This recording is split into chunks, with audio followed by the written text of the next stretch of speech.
हरे कृष्णा। सभी का स्वागत है। शुरू करते हैं मंगलाचरण।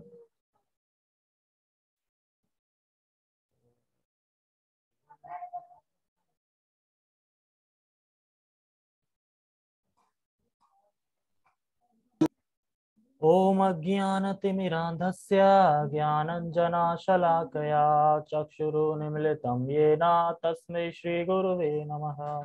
श्रीचैतन्यमनोभीष्टं स्थापितं येन भूतले स्वयं रूपः कदा मह्यं ददाति स्वपदान्तिकम्। वन्देऽहं श्रीगुरु श्रीयुतापदकमलं श्रीगुरून् वैष्णवांश्च श्रीरूपं साग्रजातं सहगण रघुनाथान्वितं तं सजीवं साधुवेतं सावधूतं परिजन सहितं कृष्ण चैतन्य देवं श्रीराधा कृष्ण पादान् सहगण ललिता श्री विशाखान्त विशांच। हे कृष्णा करुणा सिंधु दीनबंधो जगतपते गोपेश गोपिका कांत राधा कांता नमस्तुते। तप्त कांचना गौरांगी राधे वृंदावनेश्वरी वृषभानुसुते देवी प्रणमामि हरिप्रिये। वाञ्छाकल्पतरुभ्यश्च कृपा सिन्धुभ्य एव च पतितानां पावनेभ्यो वैष्णवेभ्यो नमो नमः। जय श्री कृष्ण चैतन्य प्रभु नित्यानंद श्री अद्वैत गदाधर श्रीवासादि गौर भक्तवृंद। हरे कृष्णा कृष्णा कृष्णा हरे हरे हरे राम राम राम हरे हरे। नमो विष्णुपादाय कृष्ण पृष्ठाय भूतले श्रीमते भक्ति वेदांत स्वामिनी इति नामने। नमस्ते सारस्वते देवे गौरवाणी प्रचारिणे निर्विशेष शून्यवादी पाश्चात्य देशतारिणे। हरे कृष्णा। चार्ज लगा दिए? ठीक है, शुरू करते हैं। भगवद गीता यथारूप अध्याय 6 श्लोक नंबर 24। ठीक है, तो पहले मैं बता दूं इस 24 नंबर श्लोक में क्या बताया जाएगा। जो योग की प्रारंभिक अवस्था है वो बताई जाएगी 24 नंबर श्लोक में, और जो योग की अंतिम अवस्था है वो बताई जाएगी श्लोक क्रमांक 25 में। ठीक है, समझ में आ गया। और बताएंगे कि कैसे हमको निश्चय, श्रद्धा और संकल्प, ये तीन चीजें लेके चलनी होगी, तब जाके कहीं भगवान की प्राप्ति होगी। Your internet connection is unstable. अच्छा, ठीक है। तो तीन चीजें, श्रद्धा, श्रद्धा नहीं होगी तो कोई फायदा नहीं है, निश्चय नहीं होगा तो कर नहीं पाओगे, संकल्प नहीं होगा तो भी नहीं कर पाओगे। ठीक है, तो ये तीनों चीजें बहुत जरूरी है। तीनों चीजों के बारे में बताया जाएगा इसमें। जैसे एक संकल्प किया था, गौरैया चिड़िया थी एक, उसका एग्जाम्पल देंगे प्रभुपाद जी यहाँ पे। ठीक है, तो भगवान ने इससे पहले जो वर्णन किया था, इससे पहले जो श्लोक में क्या वर्णन किया था 23 में, 23 तक योग के बारे में बताया था ना। हाँ, मतलब बहुत लंबा था जो श्लोक, बड़ा श्लोक थे। उसमें वर्णन किया था सिद्धि की अवस्था उसे प्राप्त करने के लिए क्या करना है। तो जो सिद्धि की अवस्था है, यानी योग स्टार्ट कर दिया है, तो सिद्धि की अवस्था प्राप्त करने के लिए उसे क्या करना होगा। ठीक है, पहले अपन श्लोक का उच्चारण करते हैं फिर आगे बढ़ते हैं। सनिश्चयेन योक्तव्यो योगो निर्वाण चेतसा संकल्प प्रवान कामास्त्य त्यक्त्वा सर्वान् शेषतः मनसेवेन्द्रिय ग्रामम् विनयम्य समन्ततः। ये बिल्कुल संस्कृत के शब्दों से ही हिंदी उठाई गई है। ग्राम, ग्राम शब्द कहाँ से आया? ग्राम, गांव होता है। ग्राम शब्द आया कहाँ से? संस्कृत से आया है। तो वो सारी संस्कृत से हिंदी बनी है, पहले सिर्फ संस्कृत थी। ठीक है, ओके, हम पढ़ते हैं। आवाज ठीक आ रही है और दिखाई दे रहा है? ओके, ठीक है। तो इसमें पहले लाइन में कह रहा है सनिश्चयेन योक्तव्यो, मतलब जो कर्तव्य जैसे करना चाहिए, जो अपने कर्तव्य होते हैं ना, जैसे करना चाहिए, योग का अभ्यास निश्चय के साथ करना चाहिए। कर्तव्य मतलब जो योग का अभ्यास करने के लिए बैठ गया एक साधु अष्टांग योग में, उसे निश्चय के साथ वो करना ही चाहिए। अभी ये नहीं कि थोड़ा किया और फिर अरे अब नहीं, करना ही चाहिए पूरा। ठीक है, कह रहे हैं योग निर्वाण चेतसा, यानी किसी को सफलता प्राप्त अगर नहीं हुई तो भी करना चाहिए।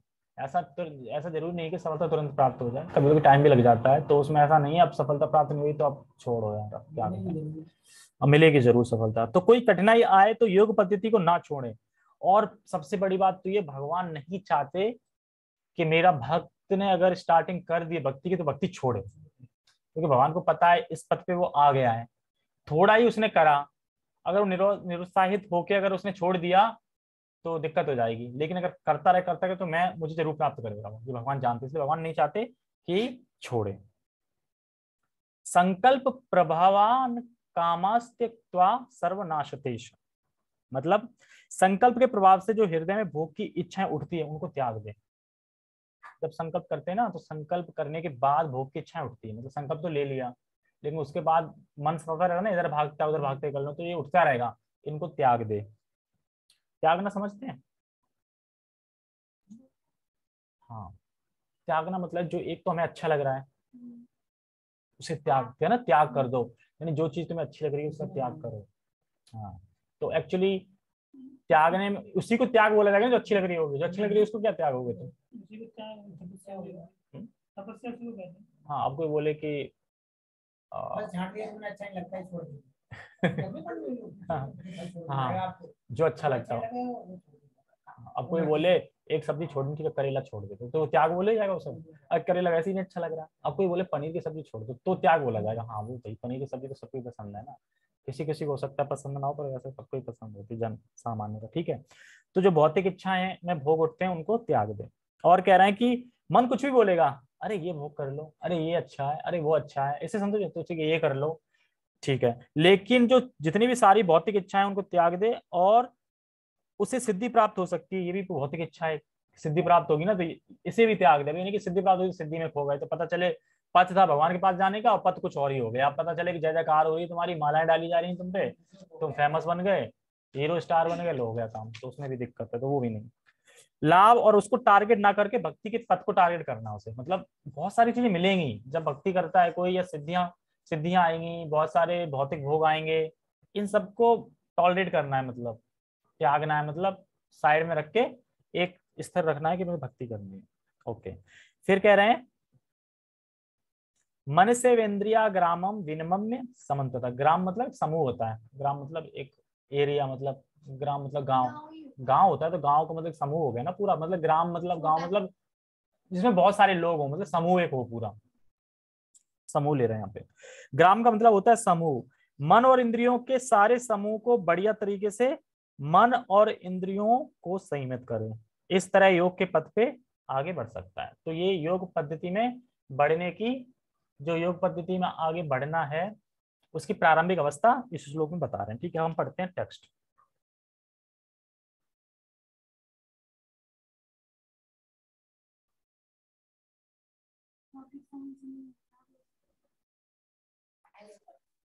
टेक्स्ट पढ़ते हैं, टेक्स्ट।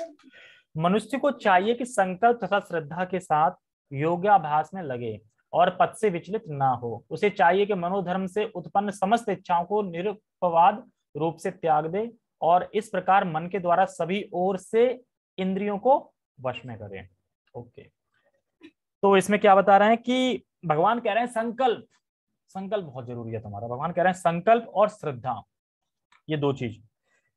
तो संकल्प और श्रद्धा के साथ योगाभ्यास में लगे, यही कह रहे हैं ना भगवान। श्रद्धा ले ले, संकल्प ले ले और योगा जो अभ्यास कर रहा है उसमें लग जाए। और योगासन में लगे मतलब सिर्फ आसन नहीं करना है, एक आता ना आसन, आसन मतलब क्या, बैठ गए बस आसन कर रहे हैं, तो कह रहे हैं आसन एक योग का पार्ट है, मतलब।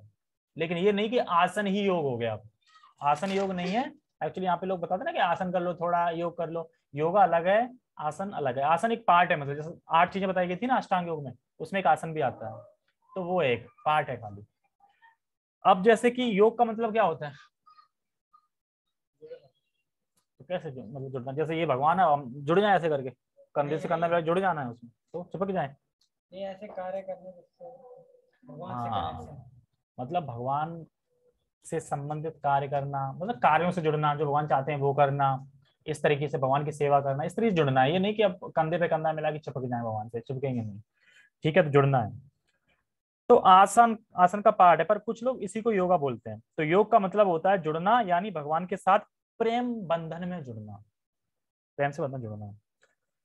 तो भगवान यहाँ पे ये अगेन बता रहे हैं कि जो डिजायर है ना, इच्छा है, उनको त्याग दो। बता रहे हैं ना इस श्लोक में, फिर से बता रहे हैं, बार बार बता रहे हैं, क्योंकि ये आती रहती हैं इच्छाएं, तो इनको बार बार टॉलरेट टॉलरेट टॉलरेट करना। जैसे प्रभुपाद जी ने जब वो मंदिर टेम्पल वगैरह बनवा रहे थे वृंदावन का, तो वहां पे जो भक्त थे ना अमेरिका के, तो अमेरिका भक्त कह रहे थे, मतलब भक्त थे, तो प्रभुपाद जी उन्हें देख के बड़ा ना, मतलब निरुत्साहित हो जाते थे, बड़ा दुखी, कि ये लोग अमेरिका के हैं, कितने फर्स्ट क्लास चीज में रहते थे ये, एकदम बढ़िया कंफर्ट में, और यहाँ के ना तो लाइट है या ना कुछ है, मच्छर काट रहे हैं, दुनिया उनके मच्छर ढेर के ढेर काट रहे हैं चारों तरफ, मतलब लाइट नहीं है, गर्मी है, मतलब बहुत माहौल उस टाइम पे वैसा था।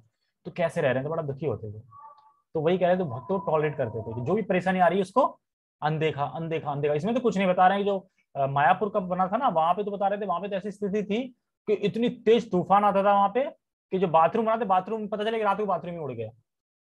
अब बाथरूम उड़ गया, अब बाथरूम फिर से ले आए, फिर से लगा दिया। बाथरूम था कैसे, मिट्टी का बाथरूम बना रखा है, बीच में चटाई लगा रखी है, इधर माताएं इधर प्रभु, और पता चले रात को बाथरूम में चटाई उड़ गई। अब फिर चटाई लाके फिर वह गाड़ी वहां पे फिर लगाया, तो ऐसे करके मतलब कुछ भी नहीं था वहां पे, कोई दूर दूर तो परिंदा देखने को नहीं था। तो इतनी स्ट्रगल करी, कितनी अमेरिका से जो भक्त आए थे उनने करी है सारी, मतलब क्योंकि शुरू में वही थे ना सब, उनने करी है, तो उन्होंने टॉलरेट बहुत करा है। और फिर जब इंडिया बन जैसा था वहाँ, जंगल बन जैसा था, पूरा पूरा बंग पूरा जंगल समुद्र, वहां पे बाढ़ ऐसे, मतलब पानी ऐसा आ जाता था कि पानी ढक जाता था ऐसे करके पूरा पूरा, कुछ खाने को नहीं, दूर दूर तक दुकान नहीं। अब ऐसे करके तंबू लगा के छोटा सा 3 टप्पा लगा के रहते थे, क्योंकि वो देखते थे ना वहां पे लोग चोर चपक्का आते रहते थे, कोई ईंट उठा ले गया, कोई रेता उठा ले गया, ऐसा करके। तो बड़ा मतलब 3 मंदिर है जो बड़े कठिनाई से बने हैं, मायापुर का, वृंदावन का, और एक मुंबई का जू का। मुंबई का तो बहुत मुश्किल बना, उसमें तो प्रभुपाद जी ने बोल दिया कि नरसिंह भगवान अब आप कर दो, कर दो काम। देखते ना किसी को सुपारी दे देते हैं, भाई लोग किसे देते हैं, भाई लोग को सुपारी देते हैं, तो प्रभुपाद ने किसको सुपारी दी, नरसिंह भगवान को। अब ना मैं थक गया, अब आप कर दो। पता चले अगले दिन खबर आई कि जो नायर था हार्ट अटैक हुआ, वो मर गया, बनने नहीं दे रहा था, मुझे बेवकूफ बना रहा था वो। तो प्रभुपाद जी ने खूब कोशिश करी, खूब कोशिश करी, जबकि लैंड के पैसे दे दिए, सब दे दिए, उसके बाद भी जब नहीं माना, तो प्रभुपाद ने बोला कि अब आप कर दो कर दो काम ठीक है तो कर दो। फिर उसकी बीवी बीवी खड़ी हो गई, वो नहीं मान रही, कह रहे देखो आपके पति तो चले गए हैं, अभी आप तो उल्टे सीधे इल्जाम लगाते फिर रही, मतलब कि इसकॉन तो बाहर की संस्था है। पहले एक इल्जाम लगा था ना, ये ना सीआईडी लोग हैं, यहाँ पे गुप्त रूप से रह रहे हैं, कुछ जानकारी भेजते हैं अमेरिका, ऐसे करके कर रहे हैं, तो वो हटाया। मतलब बहुत सही है, मतलब भक्तों ने मान लो कि शुरुआत में जब इस्कॉन खड़ा हुआ तो कितनी कितनी चीजें टॉलरेट करी हैं भक्तों ने, हमें तो कुछ भी नहीं करना पड़ रहा है इतना। अभी वृंदावन जाओ, सब कुछ फैसिलिटी मिल रही सही, तब कोई था ही नहीं वृंदावन में, बता रहे कोई था ही नहीं तब, ऐसे करके वृंदावन पूरा अदृश्य था ना, बाद में ये अभी करा गया है ना, ये सारा कुछ ढूंढी गई है स्त्रियां, जब सट गोस्वामी जो आए थे, सट गोस्वामी उनने ढूंढी है, तब की बात है। उससे पहले कुछ नहीं था, पूरा बंद था एक तरीके से, तो इन्हें ढूंढे हैं स्थल कहाँ कहाँ पे हैं, फिर धीरे धीरे चीजें हुई हैं ऐसा करके। ठीक है, तो हम कहाँ पे थे, हाँ। तो इसमें बता रहे हैं कि किसी भी योग पद्धति में एक दिन में सफलता नहीं मिलती, किसी भी योग पद्धति में। अब तुम भौतिक में देख लो, 10th पास करते थे एक दिन में सफलता मिल जाती है क्या, 365 दिन पढ़ना पड़ता है, 1 साल, तब मिलती है। और अगर मान लो कोई बच्चा है, वो ABCD सीख रहा है, अब वो बोले कि मैं इंजीनियर कब बनूंगा, तो कोई बोले 24 साल बाद, 24 साल बाद, अब निरुत्साहित हो गया ना, 24 साल बाद क्या करेंगे, पढ़ के छोड़ो ABCD। अब 24 साल कौन कौन इंतजार करेगा, ऐसे करके अगर कोई सोचे, तो इसी तरीके से पथ योग पद्धति का इस पे लग गया तो निरुत्साहित नहीं होना है, चलते रहना है, आगे चल के मिलेंगे ही मिलेंगे भगवान। और निश्चय में बता रहे हैं कि योग पद्धति में बढ़ूंगा, निश्चित ही सफलता प्राप्त होगी। आज सफलता प्राप्त नहीं होगी तो क्या होगा, छोड़ ना दे, मिलेगी सफलता। और मन और इंद्रियों को सीमित करते हुए इस प्रकार से हमें अभ्यास करना है। ठीक है, अब मैं एक बार टेक्स्ट को समझाता हूँ एक बार से, क्योंकि इसमें करपट में कुछ ज्यादा है नहीं। ठीक है, मनुष्य को चाहिए कि संकल्प तथा श्रद्धा के साथ योगाभ्यास में लगे। श्रद्धा, श्रद्धा का मतलब क्या है, श्रद्धा का अर्थ है इस पथ के द्वारा मुझे सफलता प्राप्त होगी ही होगी, इससे श्रद्धा है उसके। ठीक है, दूसरा है संकल्प, हम जो कुछ भी किया उसके पीछे संकल्प है। सबसे ज्यादा संकल्प है मॉर्निंग साधना में, एक्चुअली माला कर रहे हैं, संकल्प है इसमें। वृंदावन जा रहे हैं तो संकल्प पहले आ जाता है।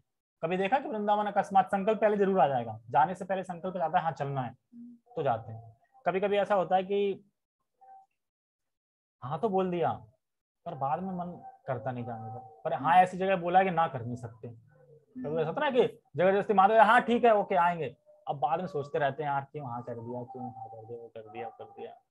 तो उसमें तुम चले तो जाओ पर संकल्प नहीं है ना तुम्हारा पूरे तरीके से, तो तुम जाओगे तो लेकिन बस ये लगेगा टाइम काटने जाओगे फिर, कोई संकल्प नहीं लगा ना। तो अब निरुत्साहित होके मतलब कर रहे हैं मतलब ऐसे ही, तो ऐसे ही दिन निकल जाता है, मतलब उत्साह होके नहीं करते फिर वो चीजें। और आगे बता रहे हैं लगे और पथ से विचलित ना हो। पथ कौन सा है, जैसे अभी इसमें अष्टांग योग का पथ है या भक्ति योग का पथ है, तो उस पे पथ का बता रहे हैं विचलित ना हो। जैसे साइकिल का एग्जांपल दे रहे थे, जब हम छोटे होते हैं तो अब घर वालों ने बड़ी साइकिल ले दी, अब हम बड़ी साइकिल ले दी तो पहले मतलब सोचें कि अरे अब ये तो मैं चला ही नहीं पाऊंगा, लेकिन हम कैसे कैसे चलाते हैं, पहले कैची की, फिर डंडा की, फिर गद्दी की। अगर मान लो कि मुझ पथ पे चल पड़े ना कि हमें साइकिल सीखनी है तो धीरे धीरे सीख जाते हैं, गिरते भी हैं एक आध दो बार लेकिन सीख जाते हैं। और अगर तुम पहले हार मान लो तो क्या बड़ी साइकिल में क्या छोटी मांगी थी, छोटी आई नहीं, बड़ी आ गई, अब क्या फायदा, तो सीख नहीं सकते। तो ये विचलित नहीं होना है। जैसे कि प्रभुपाद जी बोलते हैं इसमें, अगर हम भक्ति के पथ पे लगे हैं और बने रहें तो जो जो भी बाधा लग रही है भगवान उसे स्वयं खत्म कर देंगे, बस हम पथ पे बने रहें। जैसे हम भक्ति कर रहे हैं तो कुछ चीजें होती है ना हमें बाधा लगती हैं, तो हम उन बाधा को ना देखें, मतलब भक्ति के पथ पे लगे रहें, तो आगे चल के भगवान उस बाधा को खुद से स्वयं हटा देंगे। भगवान स्वयं तुम्हारे सामने से वो बाधा हट जाएगी, जो भी बाधा होगी। ठीक है, आगे बोल रहे हैं विचलित ना हो और उसे चाहिए कि मनोधर्म से उत्पन्न समस्त इच्छाओं को निरपवाद रूप से त्याग दें। तो इसमें मनोधर्म क्या होता है, मतलब एक धर्म होता है मनोधर्म, इच्छा हमारी है वैसे क्या मन से नहीं था।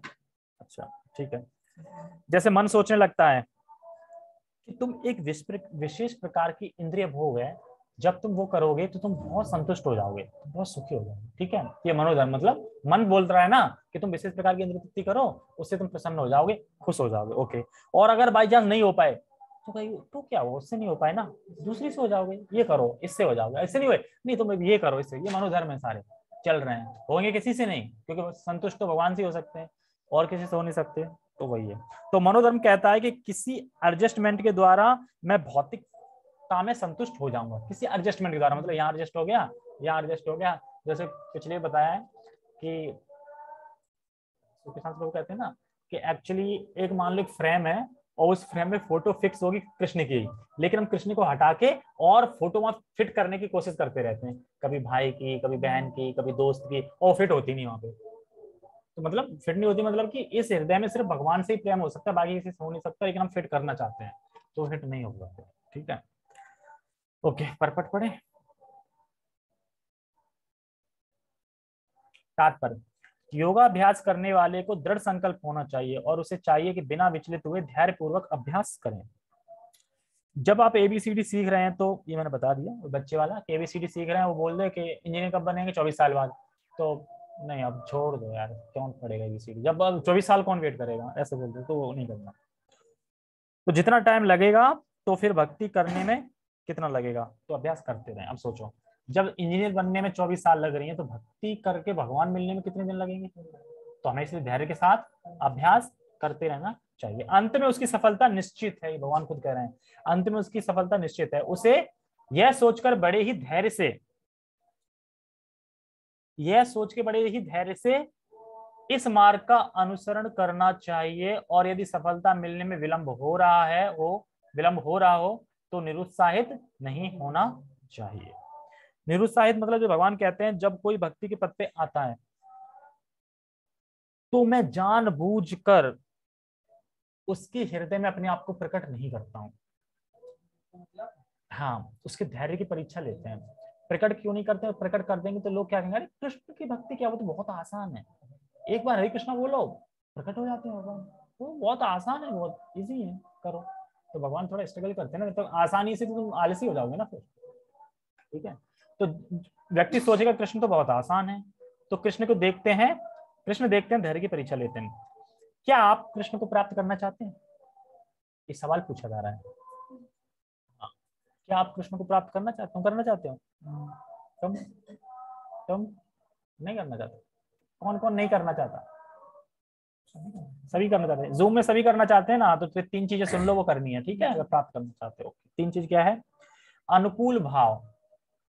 अनुकूल भाव मतलब कृष्ण को प्रसन्न करने का भाव रहना चाहिए हमेशा। जो भी कार्य करना है, कृष्ण इससे प्रसन्न होंगे कि नहीं होंगे, कृष्ण की प्रसन्नता के लिए करना है। मैं अपनी प्रसन्नता के लिए नहीं करना है, दूसरों को दिखाने की प्रसन्नता के लिए नहीं करना है, कृष्ण की प्रसन्नता के लिए करना है, ठीक है, पहला। दूसरा निष्कपटता, ये बहुत जरूरी है। कपट नहीं चाहिए बिल्कुल भी। निष्कपट मतलब कि बोल कुछ और है, अंदर कुछ और है, होता है ना, अंदर कुछ और रहता है, बाहर कुछ और रहता है। निष्कपटता बिल्कुल नहीं होती, मतलब। और बताते हैं भगवान से भौतिक ना मांगे और दिखाने के लिए भक्ति ना करें। भगवान देखो, भौतिक मांगेंगे तो भगवान दे देंगे भौतिक, पर अगर तुम भगवान की प्राप्ति करनी है तो भौतिक ना मांगे भगवान को अच्छा नहीं लगता तुम भौतिक मांगते हो तो, लेकिन दे देंगे वो। और अगर तुम भगवान से मांग रहे हो तो ये देवताओं से सही है कि तुम कम से कम भगवान से मांग रहे हो।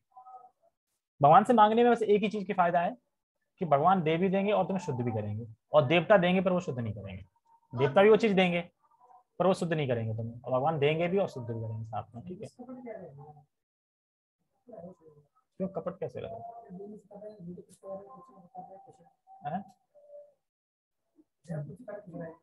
तो उस कपट से ऐसा नहीं है ना, उस कपट से किसी का बुरा हो जाए, कैसे? हाँ तो ये तो डबल डबल है, डबल तो मना करा है ना भगवान ने भी। भगवान ने बिजनेस के लिए बोला है ना, थोड़ा बहुत चलता है। कभी भी तिलक नहीं लगाया और जिस दिन इस्कॉन गए उस दिन तिलक लगा लिया। क्या?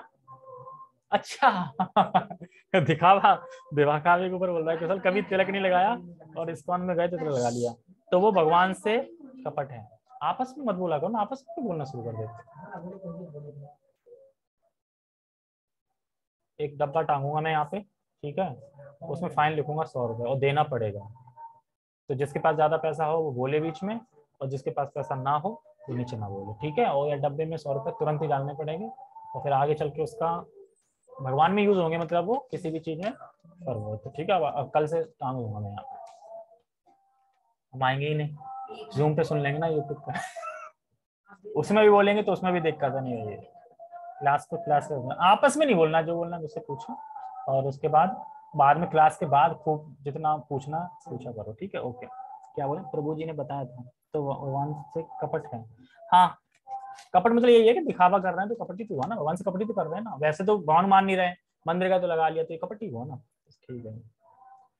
तो निष्कपटता, भगवान को प्राप्त करना है तो 2 चीजें हो गई। तीसरी क्या है? निरंतर, रोज, मतलब ऐसा नहीं कि आज किया कल छोड़ दिया, कल किया परसों छोड़ दिया, नहीं, रोज डेली साधना करनी है, भक्ति करनी है, सेवा करनी है, निरंतर, निरंतर, कोई अंतर नहीं आता, ये सेवा करनी है, ठीक है, ओके। पॉइंट, इसमें पॉइंट क्या है? उत्साह। उत्साह बता रहे हैं कि उत्साह के साथ भक्ति करनी चाहिए। मैं उत्साह कैसे आएगा? उत्साह आता है कि अगर हम सही से भक्ति कर रहे हैं, ईमानदारी से, और कोई वैष्णव अपराध नहीं कर रहे हैं, तो उत्साह हमारा बढ़ता जाएगा। और अगर वैष्णव अपराध हो रहे हैं तो उत्साह घटता जाएगा।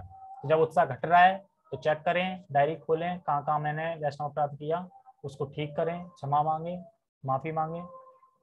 और अगर उत्साह बढ़ रहा है तो इसका मतलब अभी अपराध नहीं हो रहा है। तो उत्साह, जैसे मान लो एक पिता के 10 पुत्र हैं, तो क्या पिता ये चाहेगा कि पुत्र मर जाए मेरा?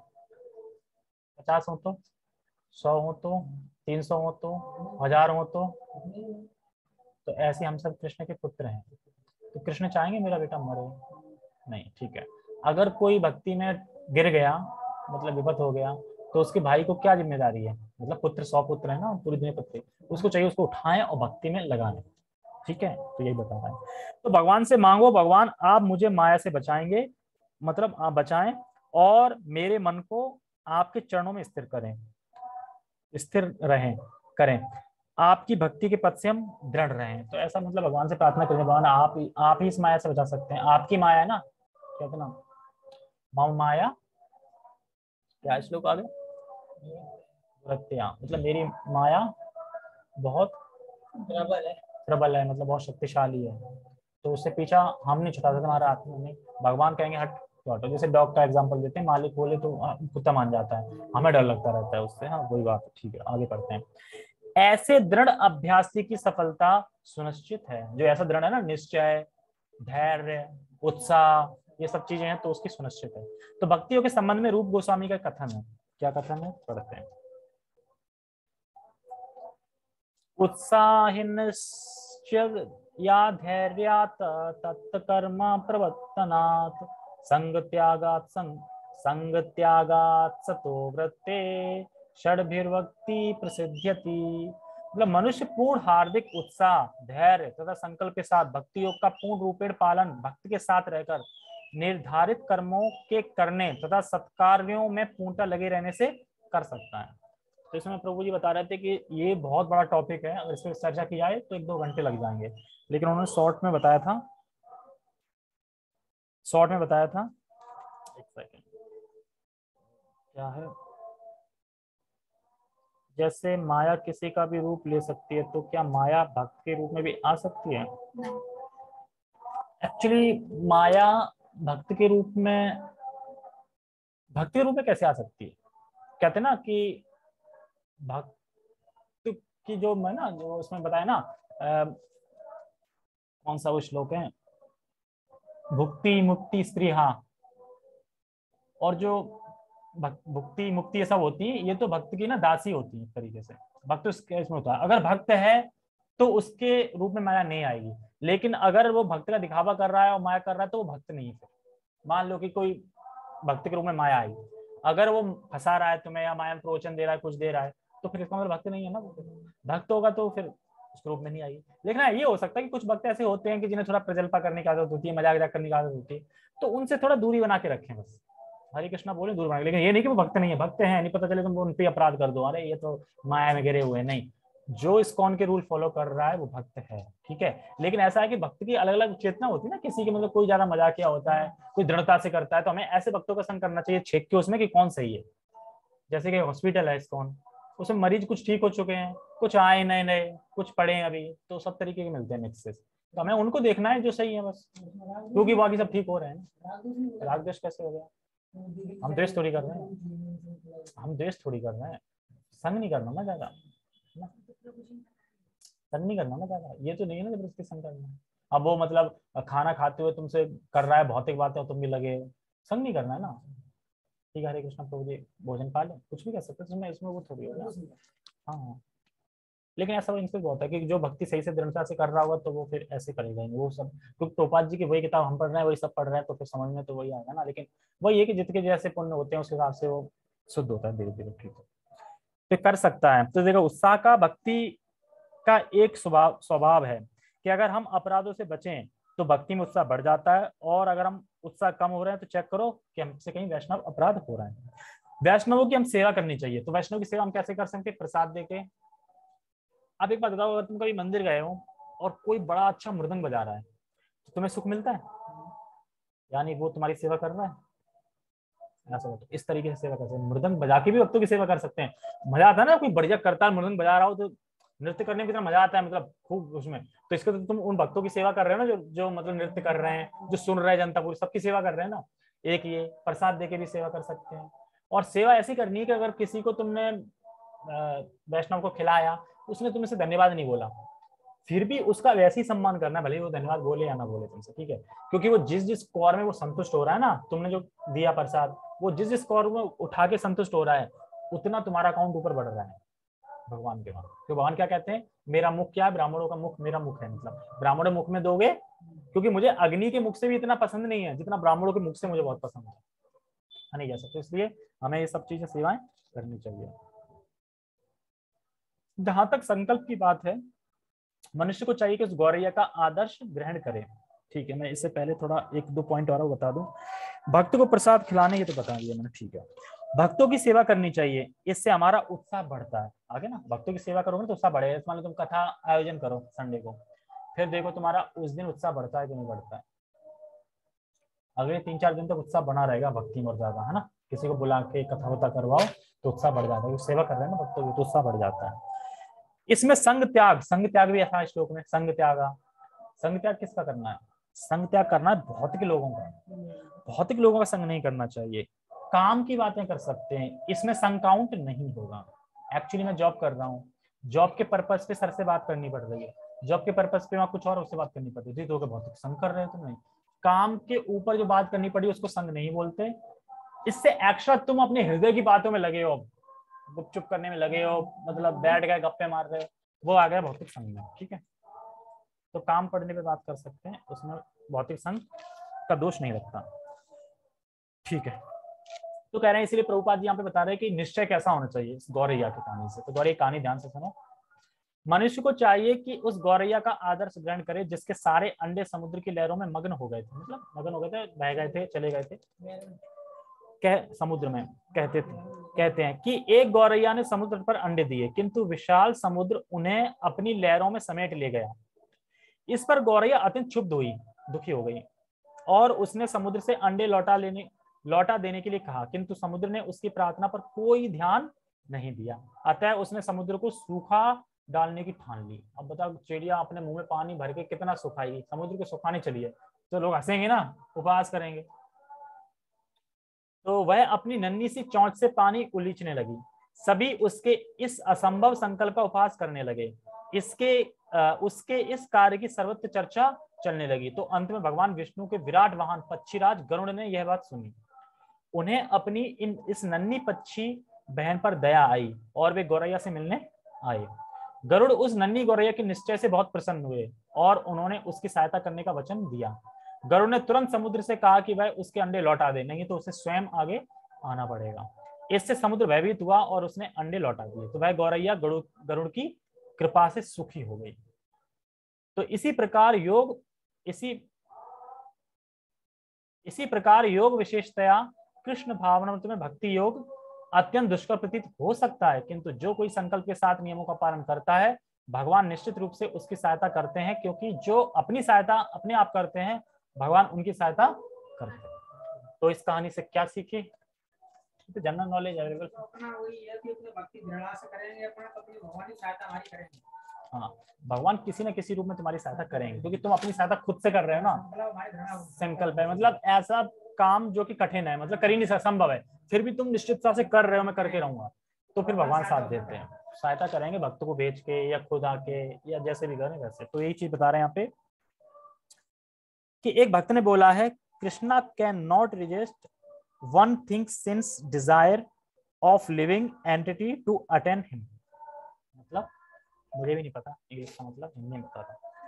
कृष्ण इस बात को नजरअंदाज नहीं कर सकते कि जीव उनको सच्चे दिल से प्राप्त करना चाहता है। जैसे गौरैया चिड़िया थी, सच्चे दिल से अपने अंडे को पाना चाहती थी, तो भगवान उसको नजरअंदाज नहीं कर सकते। इसी तरीके से जो भक्ति भाव से, सच्चे भाव से हरे कृष्णा कर रहा है, सुनने का प्रयास कर रहा है, तो भगवान नजरअंदाज नहीं कर सकते उसे कि मैं ऐसे नजरअंदाज कर दूं, ऐसे कर रहा है, सच्चे दिल से वो करेगा, दिखावा करेगा, उसकी बात नहीं हो रही यहाँ पे। ठीक है, जैसे बौने के पास अगर चंद्रमा छूने का प्रयास नहीं है, लेकिन वो छूने का प्रयास नहीं है, लेकिन फिर भी बौना मान लो प्रयास कर रहा है, तो चलो बौना तो नहीं छू सकता, लेकिन चंद्रमा के पास इतनी शक्ति है कि वो आ सकता है उसके पास। एक एग्जांपल सेट कर रहा है मतलब उसके लिए। तो प्रभुपाद जी कहते हैं कि हरे कृष्ण मंत्र जपें और ईमानदारी से उसे सुनने का प्रयास करें। ईमानदारी से, ऐसा नहीं कि दिखावा करने के सुने, ईमानदारी से सुनने का प्रयास करें। और हम गुरु का आदेश पालन करें और भगवान को प्रसन्न करना चाहते हैं, तो भगवान ही अपनी व्यवस्था से जो सहायता हमें जिस समय चाहिए वो सहायता हमें मिलेगी। मतलब कि, और देखो मिल ही रही है, अभी पूरा करके देख लो, तो जो जो तुम्हें जहां चाहिए होगा वो सहायता तुम्हें मिलती जा रही। वो कौन दे रहा है? भगवान ही दे रहा है। भगवान की व्यवस्था से सहायता में मिलती जा रही है। मतलब भगवान जानते कि कब तुम्हें कौन सी सहायता चाहिए, उस टाइम भगवान वो सहायता तुम्हें दे देंगे। जब हम ईमानदारी से हरे कृष्ण मंत्र करेंगे, सुनने का प्रयास करेंगे, गुरु के वचनों का पालन करेंगे, तो भगवान फिर जो भी हमारी जरूरतें होंगी, जो हमारी चीजों की हमें जरूरत होगी, उसको पूरा करते हैं उसी टाइम पे जब हमें होगी जिस चीज जरूरत। ऐसा नहीं कि है नहीं अब तो भी दे दें, जब होगी तभी देंगे, जब उन्हें लगेगा हाँ इसे अब इस चीज की जरूरत है तब वो दे देंगे। तो ये हम अपने जीवन में अनुभव करते हैं कि कोई डाउट हो या तो कोई डाउट हो, तो अगर तुम्हें कोई डाउट हो ना, तो तुम कभी ना कभी देखिए कोई डाउट है या कहीं ना कहीं से पता वो डाउट तुम्हारा क्लियर हो जाएगा। भगवान कैसे ना कैसे क्लियर करा देंगे डाउट, या ज्ञान की कोई बात हो या डाउट हो या ज्ञान की बात हो, समझ नहीं आ रही है, तो भगवान किसी को भी भेज देंगे समझाने के लिए। कोई फोन अकस्मात आ जाएगा, प्रभुपाद जी की किताब ही उठा लोगे, उसमें दिख जाएगा, तो वो डाउट तुम्हारा क्लियर हो जाएगा। और अगर आप चाहते हैं कि भगवान में रुचि प्राप्त हो, तो भगवान सहायता करते हैं। अगर हम चाह रहे हैं ना भगवान रुचि हो, तो भगवान सहायता करते हैं हर पल पल पे। ठीक है, तो यही इसमें बताया जाता है। और कल का श्लोक छोटा है, उसमें बताएगा अंतिम स्थिति। इसमें बताया ना कि शुरुआत योग का, प्रारंभिक अवस्था। अब अंतिम अवस्था बताएंगे, वो कल बताएंगे, ठीक है। एक सेकेंड, ओके ठीक है। जगत गुरु शील प्रभुपाद की जय, श्रीमद् भगवद गीता की जय, निताय निताय गौर प्रेमानंदे, हरि हरि बोल। ये कुशल प्रजापति 2 आ रहे हैं।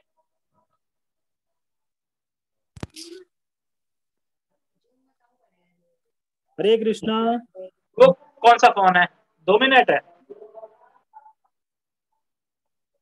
और ये सेविंग नहीं बनाई। मूल पर है। अच्छा ठीक है, ओके।